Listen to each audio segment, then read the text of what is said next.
So I just started recording. Okay, so the question is about Jiva, Ishvara, Atma, Brahm. So we have to go back to what is the fundamental problem of the human being. So we start everything, analysis interestingly starts with the human predicament. Because the human being wants to be happy. And it doesn't seem to stay. That is the problem. And that is why the mind keeps asking. The mind cannot simply be told, no, happiness and sorrow will come and go. And so you just put up with whatever comes. It does not seem to be acceptable. And so that is why the search starts. And the mind, the human mind being unique in that it's given that ability to process and think and analyze and use logic, is able to do that. And so then we analyze the world, and then we talk about Satyam and Mithya. Because when we analyze any object in this world, we are able to appreciate that no object is absolutely true. Correct, Haraprasad? I think you understand that. Because every object is you may call it a pot, but really there is clay that sustains the pot. So but Adhisthana beings is Satya. Correct. Adhishtanam is Satyam. Yeah. And Adhishtanam means that which sustains the object, that is called Adhishtanam. And so the clay is what sustains the pot. Therefore, pot is not Satyam. I used to take it as real. I used to take it as absolutely real. We are not saying pot is not real. We are saying the English language does not have enough words to explain the ideas of reality we have. So there is no word to translate the word Mithya. So we have to stick with the word Mithya. Mithya does not mean unreal. And Mithya does not mean non-existent. Sometimes it can mean it, but in this case, pot is very much existent. I can see the pot. How can you say there is no pot? So pot is existent, but pot is also not existent. Both are true about the pot. That is why we have to use the word Mithya. Okay, having understood that, then immediately the mind goes towards the absolute truth, Satyam, of this. If pot is analyzed, it's as good as analyzing the entire world, including stars and comets and all the quarks and all the galaxies out there, because every analysis leads down to something. What is that something? So we saw that Brahma is the Adhishtanam of the entire world. This clarity is there. Correct. Now the human being is going to say, so what?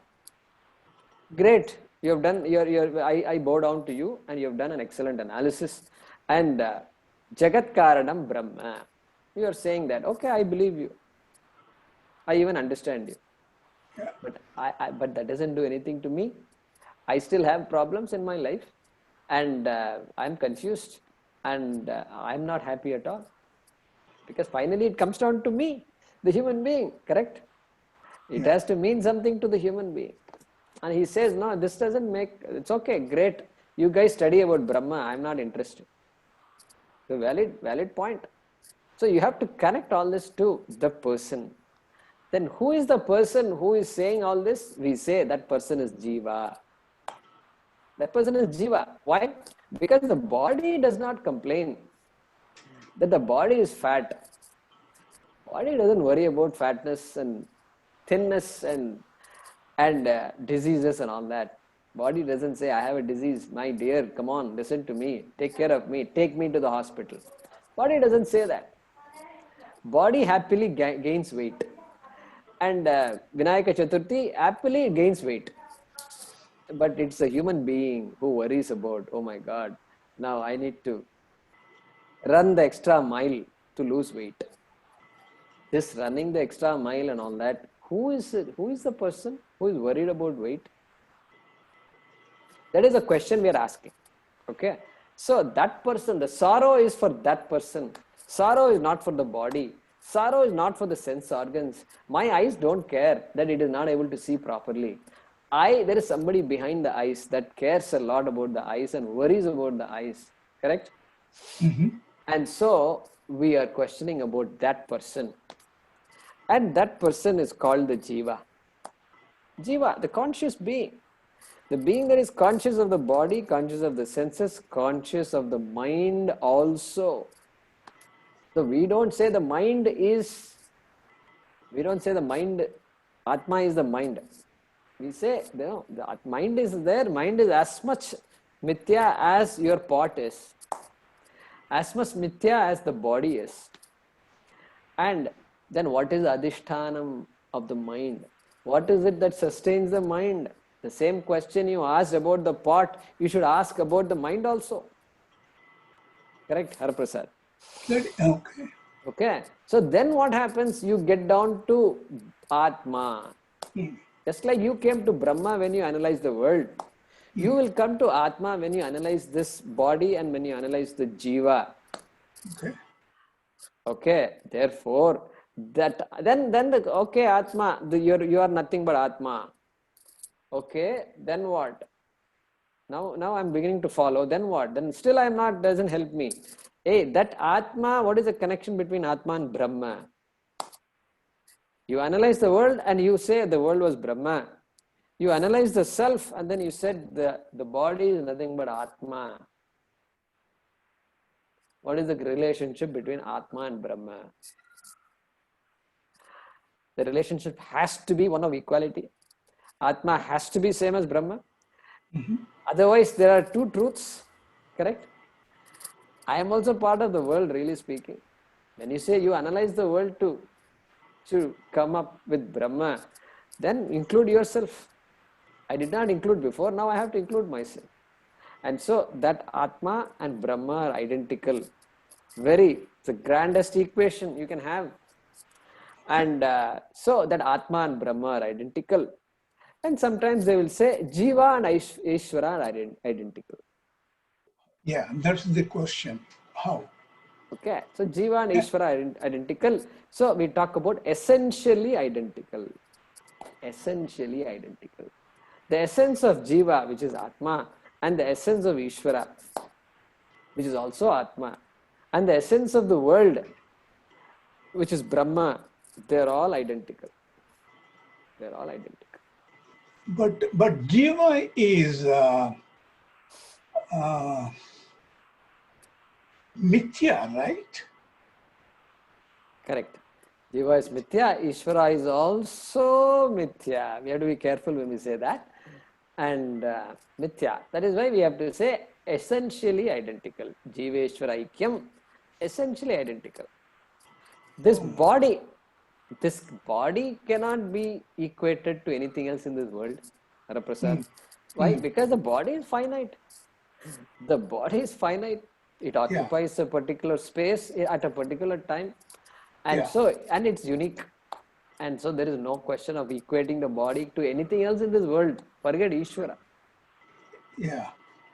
Therefore, anything that is mithya cannot be equated to another mithya. That much we understand. So when we say Jiveshvara Aikyam, we are referring to Atma and Brahma. When we talk about Jiveshvara Aikyam, what are the two things that are equal? So there we say that we are referring to essential identity, means the essence of Jiva, the Satyam of Jiva and the Satyam of Ishvara are identical. Okay? That is the meaning of that statement. We will continue because this is what we are after. And so I hope that gives you some little insight there. Yeah. Kumarji? Yeah. Is Jiva and Prana, are they interchangeably used? Or what is the difference between the two? Yeah, Jiva and Prana. This is Ramesh from Florida, Ramesh and Bhagyeshri. So I'm purposely showing it because I just talked about introducing each other. So why not? Why not? Yeah, Why not? Ramesh, this is Bhagyashri. Yeah. So Prana versus Jiva. So good. I mean, these are questions we need to clarify. Technically, no. Prana and Jiva are not identical. Technically. Colloquially, yes. Colloquially, the pranam has left the body. Okay, prana has left the body after death, and the prana will go somewhere else. Like that we say. And so so that which leaves the body and goes really is the jiva. And the jiva is a combination of many things. So sukshma shariram is there. And so the subtle body, which includes the prana, which includes all our the karana shariram, sukshma shariram, 17. all that it includes. So colloquially, yes, pranam and jiva are maybe the same, but technically they are not the same. Prana refers to pancha pranaha, which are the physiological systems that keep the body alive. Okay, that is the literal meaning of prana. So sometimes pancha vayavaha is used, and prana refers to the respiratory system, because that seems to be the most fundamental that sustains the body. Sometimes we use the word prana for that. So yeah, colloquially the two may be used interchangeably in some places, but technically they are not the same. Okay. Thank you. Yeah. Yeah, Anil, go ahead. Unmute yourself. So Anil Kumar Pugalia from Bengaluru. And originally from Anilji? Originally Rajasthan. Rajasthan. Yeah, correct. But born and brought up in West Bengal. Born and brought up in West Bengal. Okay. Good. Like somewhat like me. Originally from Tamil Nadu. Born in Tamil Nadu but brought up in Hyderabad, and then now living in Coimbatore. So, regarding the 53rd sloka, so I was trying to understand the grammar in there. So, the Samadhau, I think, is a Saptami of Samadhi. Correct. Saptami of Samadhi. Okay. And then there are these Strilinga words like Vipratipanna, Nischala, Achala, and somehow I don't think they refer to Buddhi, right? Because Buddhi is pulling us up there. So the question to you is Buddhi Pulingam or Strilingam? So is Buddhi Pulingam or Strilingam? You have to answer that question first. Oh, okay. Buddhi is Strilingam. Okay. That is why all adjectives of Buddhi are Strilingam also. Just like Lakshmi. Oh, okay. No, Lakshmi is different. That is Dirgha. Here is Haswa. So Haswa is Buddhi. This is like Matihi. Matihi. It's like Matihi. So it's Strilingam. That's why you have, otherwise you would have had Shruti Vipratipannaha. Yeah, that's what Achalaha, I had. Achala, like that. Nischalaha, like that you would have had. Okay. Fine. Yeah. So that must give us a clue.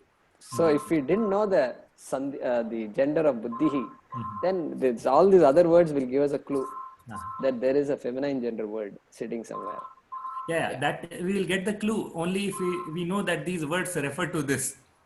So I was doing the other way around. That if it is this, then how does it refer to it? Correct. Then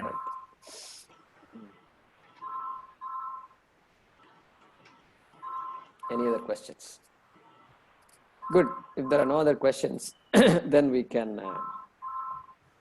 Yeah, Guruji. I mean, could be a very beginner level question, but then just wanted to ask. Like, we have a lot of questions in our mind, and just like you said, for the body, we need to connect to the Atma. So, how does, through the mind, we connect to the Atma? I don't know whether I put the question correctly also. That also I'm not very sure, but still. Yeah, correct. So, how to relate to the Atma? I think that's the correct. question. Right? Yeah, should be. Yeah. How to relate to the Atma? Because we are used to relating, we are used to relating to things. And I've related to so many things in the world. I've possessed so many things. I relate to everything in my home. I relate to, and of course, people are there. I relate to so many people. and newer people come into my life every day. So relating. And so I'm constantly looking to relate. And therefore now I've heard of Atma. And how do I relate to Atma? This question is coming up.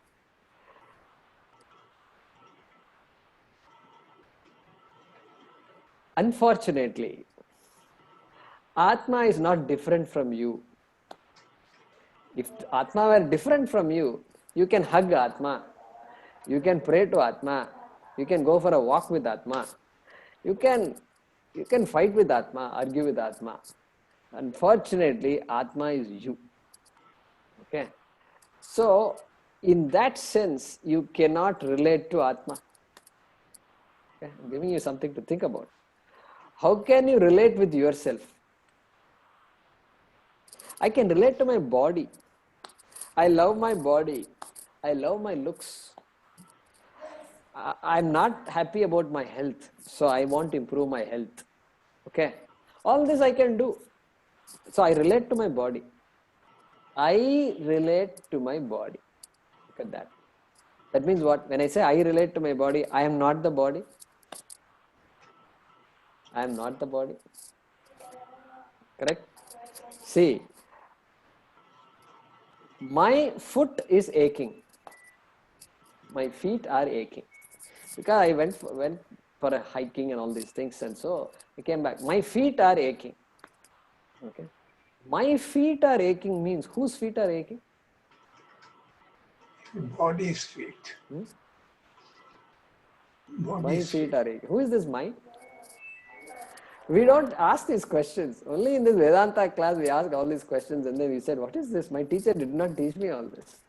Yeah, your teacher will not teach you all these things because that's a different topic altogether. So my feet are aching. We don't analyze it. Then we say, I am sick. Then we say, who is sick? Who is sick? I am sick. I means what? Which eye is sick? Oh, the body is sick. Okay. So this is, one second. Yeah, okay. So there is some confusion. When we ask the question, who is sick? Okay. Whose feet are aching? I am blind. I am blind? If you are blind, how do you know you are blind? If I am blind, how do I know I am blind? How can the blind eye know I am blind? You have to think about all this. I say I am blind. Do you know you are blind or not? Do you know you are short-sighted or not? Yes, I know I am short-sighted. That means if you say I know I am short-sighted, that means you are not the eyes. You are not the eyes because you are the knower of the eyes. Correct, Divya? You are the knower of the eyes. You are the observer of the eyes. You are the one who knows that the eyes are short-sighted, like that. Correct? So therefore, you can't be the eyes. This is the Viveka. This is what helps us appreciate that the Atma, which is I, is different from even the body. It is different from the sense organs. It is different from the prana. I say I am hungry. Okay, nothing wrong in saying I am hungry. We are not saying you should not say that. But who is hungry? That is the question. I means who? Okay. Guruji, all these thoughts happen in the mind, right? I mean. Okay. All which thoughts happen in the mind? That I am hungry, or I know I'm blind. So, I mean, that's why that doubts between this mind and Atma. Correct. So mind and Atma. So happens in the mind. So you are aware the thoughts happen in the mind.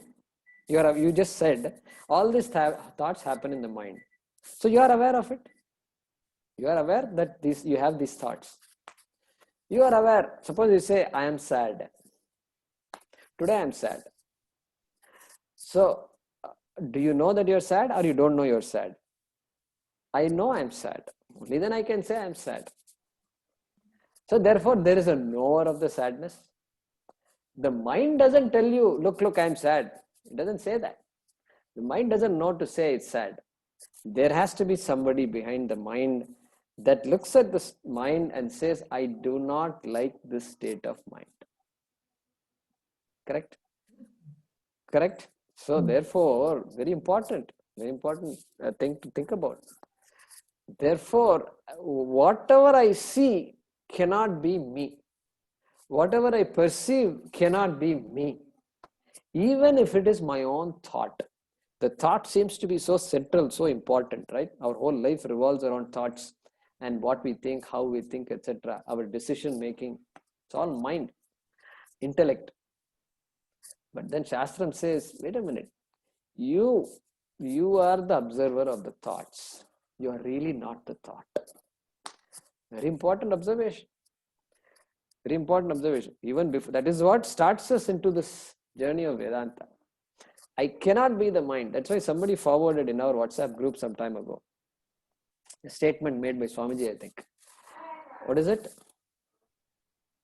I have sorrowful experiences, therefore I am not sorrow. Something like that. I may be just rephrasing it. Correct? I have sorrowful experiences, therefore I am not sorrowful. Somebody asked the question, how is it possible? It's possible because an experience is there.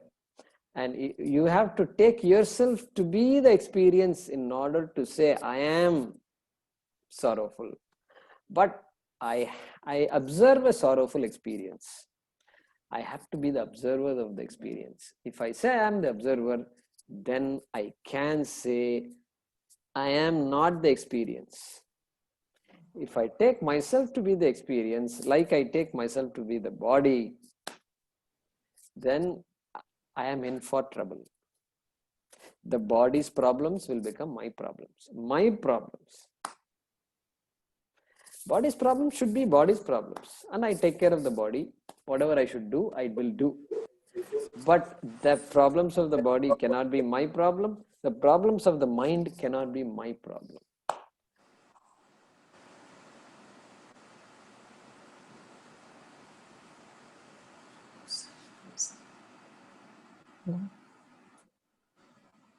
Screen is frozen, Guruji.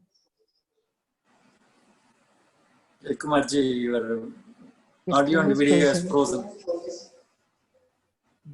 Yeah, maybe his network is Maybe his wrong. connection dropped.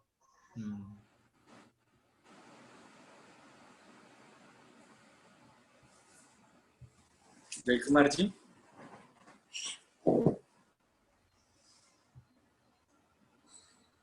Only he can hear you.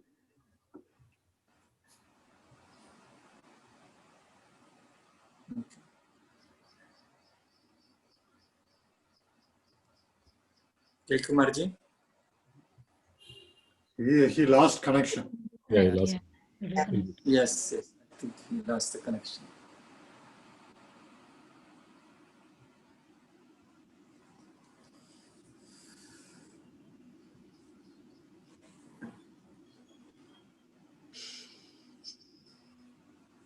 Okay. So it's called power cut. Power cut. Yeah. So I turned on Kumarji. my this. So to summarize that train of thought, I am constantly taking myself to be something other than myself, and other than myself could be the body, could be even the mind. Okay, that is how we can look at it. Divya, assuming she's here. Yeah, there you are. Yeah. Thank you so much, So Guruji. therefore, your original question, how to relate to Atma, means this is the way to understand Atma.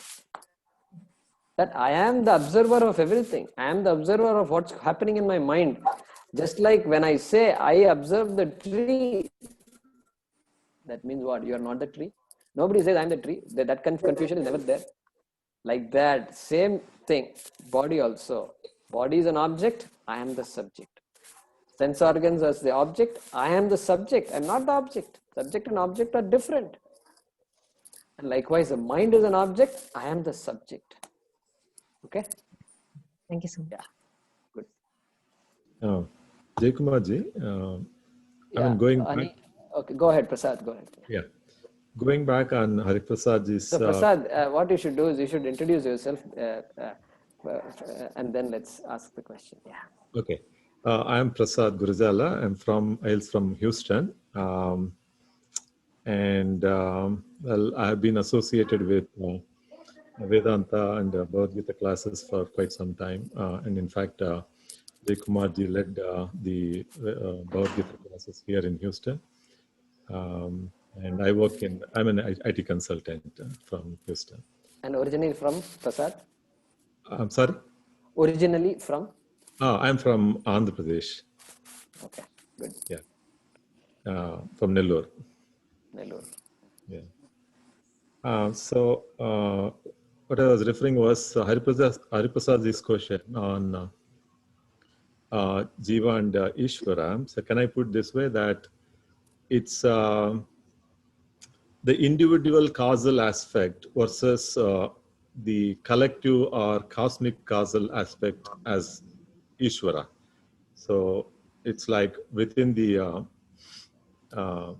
Vyavaharika concept, if I put it that way, like it's like Vishwa, Prajna, how we individually be called versus Virat and Ishvara. So I'm collectively putting it as individual causal aspect versus cosmic causal aspect, which is Ishvara.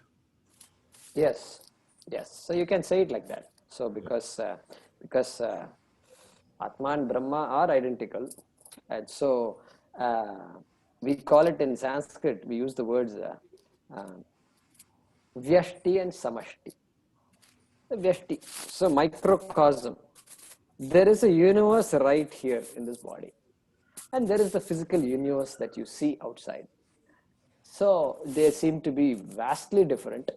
One seems to be small, other seems to be very, very large. I can't even fathom it. And so, yes, so but both, there is an identity between the both. So macrocosm, microcosm, samashti, vyashti. Okay, these words we use in Sanskrit. Yeah, you can say that. Prasad. Thank you. Okay, Ani Indurkar. Namaste, Guruji. Go ahead and introduce yourself. Sure. So my name is Anirudh Indurkar. I've been living in Pune for the past 15-16 years now.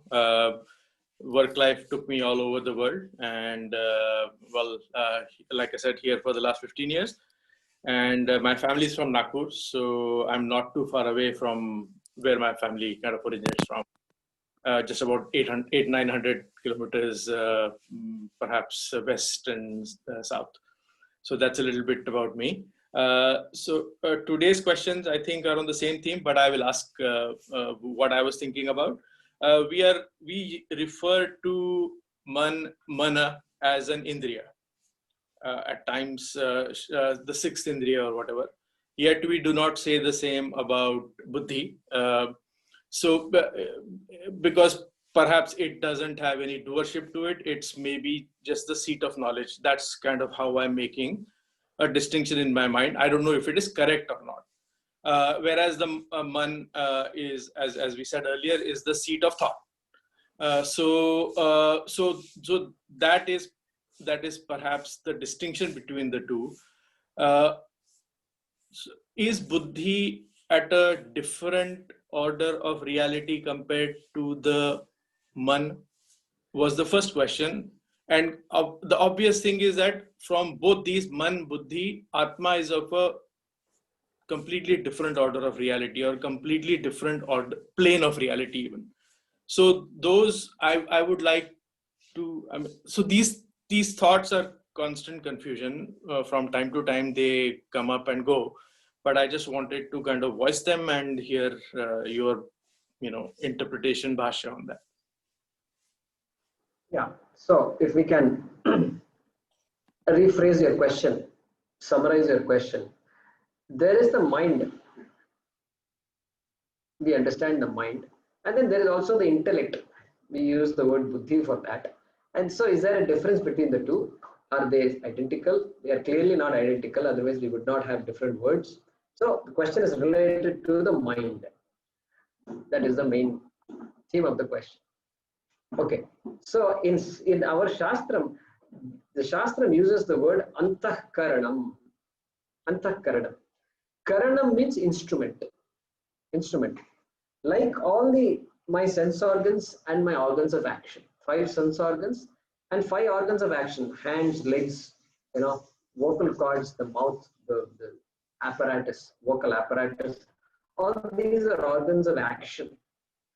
Action means things through which I express myself, and then sense organs means those that take data from the external world and send it to me, transfer it to me.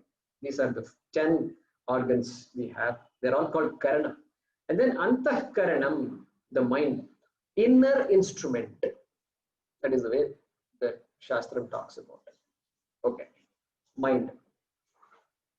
Then there is buddhi. We've heard this word buddhi in our language is very common. Intellect. So mind and intellect, these 2 words seem to be there. So what is the relationship between them?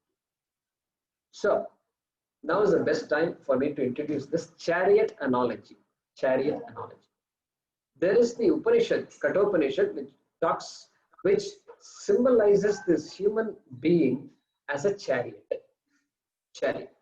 So imagine a chariot with 5 horses, and there is a charioteer holding on to the horses through the strings, reins as they call it. And then there is somebody sitting in the back seat. In the seat of the chariot. And the charioteer is standing, and then the owner of the chariot is sitting. Okay, this is the imagery you want to visualize. Now, the Kathopanishad says these 5 horses are the 5 sense organs, because they are the ones that are looking at the road and looking at all these things and responding and that's it. They are looking at it, and they are passing all the data in through the reins. Okay, and on the world of objects is out there, the 5 sense organs. The 5 reins, all those reins are called manas, mind. The faculty which thinks of various things. Sankalpa vikalpatmikam manaha. That is the way Shastram defines it. The mind which has various thoughts. That faculty which has various thoughts and which offers ideas, which deliberates, which thinks through, which offers various kinds of thoughts. That is the mind. Now, charioteer who is holding on to the reins, that person is the buddhi, intellect, sarathihi. Charioteer is the buddhi. Buddhi means the intellect, that faculty which decides, the decision-making faculty. Nischayatmika buddhi. That is the definition the Tattvabodha gives.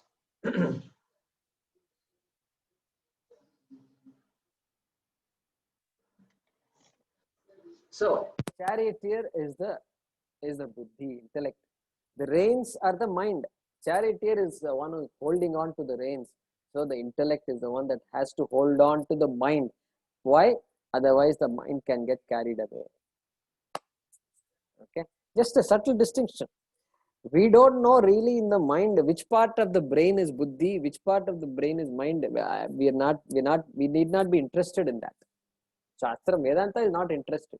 It's only recognizing that there is a decision-making faculty. Okay, charioteer is the buddhi, intellect. Then what? Who is the guy sitting in the back? For whom the chariot is meant for?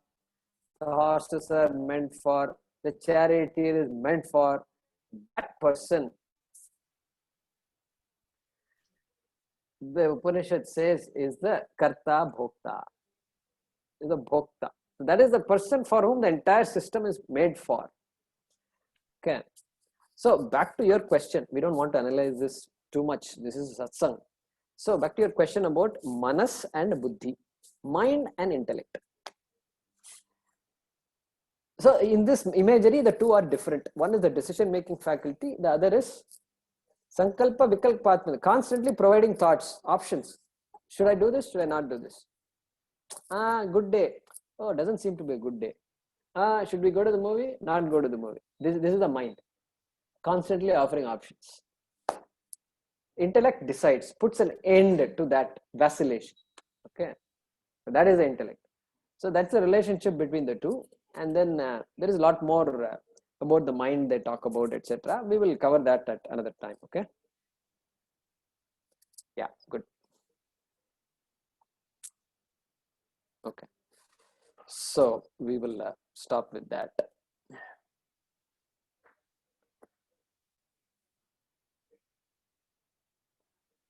Om Namo Bhagavate Vasudevaya Dhanvantaraye Amrita Kalashahastaya Sarvamaya Vinashanaya Trilokyanathaya Shri Mahavishnave Namaha. Om Namo Bhagavate Vasudevaya Dhanvantaraye Amrita Kalashahastaya Sarvamaya Vinashanaya Trilokyanathaya Shri Mahavishnave Namaha. Om Namo Bhagavate Vasudevaya Dhanvantaraye Amrita Kalashahastaya Sarvamaya Vinashanaya Trilokyanathaya Shri Mahavishnave Namaha. Okay, be safe, and those of you who want to attend meditation tomorrow, 24 hours from now, we can meet at that time. Thank you, Guruji. धन्यवाद. धन्यवाद. Jai Kumar. Yeah.